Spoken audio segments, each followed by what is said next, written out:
नमस्कार, आपका स्वागत है। दोस्तों, मृत्यु एक ऐसा सत्य है जिसे संसार के हर प्राणी को स्वीकार करना ही पड़ता है। जिसका जन्म हुआ है उसकी मृत्यु भी निश्चित है। यह सत्य जानकर भी बड़े बड़े विद्वान लोग मृत्यु से भयभीत रहते हैं। इसका सबसे बड़ा कारण है संसार की मोहमाया। जो भी सांसारिक मोह में पड़ जाता है उसे मृत्यु का भय सताने लगता है। श्री कृष्ण कहते हैं, जो मनुष्य अपने इंद्रियों पर विजय प्राप्त कर लेता है और जो योगी है वह मृत्यु का रहस्य जानता है और वह मृत्यु से भयभीत नहीं होता। श्री कृष्ण कहते हैं, मनुष्य का शरीर शाश्वत नहीं है किंतु उसकी आत्मा नश्वर है। वह कभी नष्ट नहीं होती है। वह केवल एक शरीर का त्याग करके दूसरे शरीर को धारण करती है। किंतु आप सभी के मन में यह प्रश्न अवश्य आता होगा कि आत्मा शरीर में किस स्थान पर रहती है, आत्मा का स्वरूप कैसा है, जन्म के समय आत्मा शरीर में कब प्रवेश करती है तथा मृत्यु के बाद आत्मा किस मार्ग से शरीर का त्याग करती है। इन सभी रहस्यमय प्रश्नों का उत्तर हमारे प्राचीन गरुड़ पुराण में दिया गया है। गरुड़ पुराण के 9वें अध्याय में आत्मा से जुड़े रहस्य बताए गए हैं। गरुड़ पुराण के अनुसार जब पक्षी राज गरुड़ ने भगवान श्री कृष्ण से पूछा कि जीवात्मा मनुष्य के शरीर को कैसे छोड़ती है तथा आत्मा से अलग होने पर शरीर की क्या दशा होती है, मृत्यु क्या है, मृत्यु का स्वरूप कैसा है और शरीर का त्याग करने पर आत्मा कहाँ पर जाती है।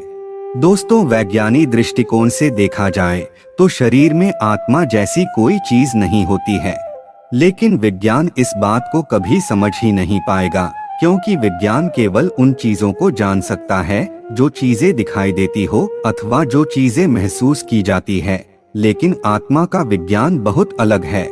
श्री कृष्ण कहते हैं कि आत्मा को न शस्त्र काट सकते हैं, न वायु सूखा सकती है, न जल गला सकता है और न अग्नि जला सकती है। इसका अर्थ है कि आत्मा कोई भौतिक चीज नहीं है। ये एक स्पिरिचुअल एनर्जी है जिसे साधारण मनुष्य कभी जान नहीं पाएंगे। आत्मा के विषय में केवल भगवान और महान योगी लोग ही जान सकते हैं, जिनके पास रिद्धि सिद्धि जैसी आध्यात्मिक शक्तियां होती है। आत्मा के संदर्भ में ज्ञान देते समय भगवान श्री कृष्ण गरुड़ जी से कहते हैं, हे खग, यह प्रकृति परिवर्तनशील है और यह निरंतर बदलती रहती है। यह नष्ट होती है और पुनः निर्माण होती है, लेकिन इनको चलाने वाली ऊर्जा शाश्वत है। जैसे पतझड़ में पेड़ के हरे पत्ते सूखकर पीले होकर नीचे गिरने लगते हैं, लेकिन इससे वृक्ष नहीं मरता बल्कि फिर से बसंत ऋतु में पुनः हरे पत्ते पेड़ पर लग जाते हैं। शीत ऋतु के बाद बसंत, ग्रीष्म ऋतु के बाद वर्षा, वर्षा ऋतु के बाद शरद और शरद के बाद फिर से शीत ऋतु दोबारा से आती है। यह सब निरंतर चलता रहता है। उसी प्रकार से मनुष्य पहले शिशु, बाद में बालक, फिर युवा और अंत में वृद्ध हो जाता है। जो भी प्राणी इस संसार में जन्म लेता है उसे इस जीवन चक्र से गुजरना ही पड़ता है और अंत में उसे इस संसार को त्यागना पड़ता है। श्री कृष्ण कहते हैं कि आत्मा का शरीर त्यागने का समय निकट आता है तो उस शरीर में कई प्रकार की व्याधियां अर्थात रोग उत्पन्न होते हैं। उसका शरीर क्षीण और कमजोर पड़ने लगता है। उसकी दृष्टि भी क्षीण होने लगती है। मुंह का स्वाद चला जाता है। व्यक्ति बोलने और सुनने में असमर्थ होने लगता है और धीरे धीरे उसका शरीर ठंडा पड़ने लगता है। उसके अवयव सुन्न पड़ने लगते हैं और उसे सांस लेने में भी दिक्कत होने लगती है। मृत्यु के अंत समय में उसने अपने जीवन में जो भी अच्छे और बुरे काम किए हुए होते हैं वह सभी उसे स्मरण होने लगते हैं। उसे यह सब कुछ अपनी आंखों के सामने स्पष्ट दिखाई देने लगता है। जीवन के अंत समय में उसने जीवन भर जो भी धन संपत्ति अर्जित की हुई होती है और उसके जो भी परिजन हैं, उनके प्रति उसे अत्यधिक आसक्ति होने लगती है, जिस कारण उसके प्राण निकलते समय उसे बहुत कष्ट होता है। उस समय पर वह अपने प्रियजनों को पुकारता है और उनसे बात करने का प्रयास करता है। वह उनसे कुछ कहना चाहता है लेकिन वह कहने में असमर्थ होता है। उसकी बातें उसके पास बैठे हुए लोग समझ नहीं पाते हैं। उसे बहुत बेचैनी होने लगती है और पीड़ा के कारण वह छटपटाने लगता है, क्योंकि उसके शरीर की समस्त नाड़ियों से प्राण खींचकर एकत्रित होने लगता है। उसके पांचों इंद्रिय अर्थात स्पर्श, स्वाद, गंध, दृष्टि और श्रवण ये सभी एक एक करके शिथिल होने लगते हैं और अंत में विलुप्त हो जाते हैं। जब उसके शरीर से प्राण निकलने का समय निकट आता है तो उसे एक प्रकार की मूर्छा आ जाती है।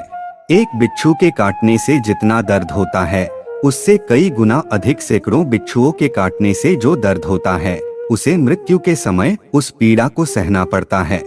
मृत्यु से कुछ क्षण पहले उसे अपने सामने दो यम के दूत खड़े हुए दिखाई देते हैं और वे उसके अवचेतन शरीर से उसके प्राणों को खींचने लगते हैं। यह प्राण ही उसकी आत्मा होती है। श्री कृष्ण कहते हैं, मनुष्य के शरीर में 9 द्वार होते हैं, 2 आंखें, 2 कान, नाक, 1 मुख और 2 मल मूत्र त्याग करने के द्वार होते हैं और 9वां द्वार होता है ब्रह्मरंध्र, जो सिर के मध्य भाग में स्थित होता है। जब व्यक्ति की मृत्यु होती है तो आत्मा उन्हीं द्वारों से शरीर से बाहर निकलती है, लेकिन यह मनुष्य के कर्मों पर ही निर्भर करता है कि उसकी आत्मा किस द्वार से शरीर का त्याग करती है। जो लोग श्रेष्ठ योगी, संत, महात्मा होते हैं और सदैव भक्ति के मार्ग पर चलने वाले होते हैं तो उनकी आत्मा उनके मस्तक में छिपे ब्रह्मरंध्र से बाहर निकलते हैं, अर्थात सहस्रार चक्र मार्ग से बाहर निकलते हैं।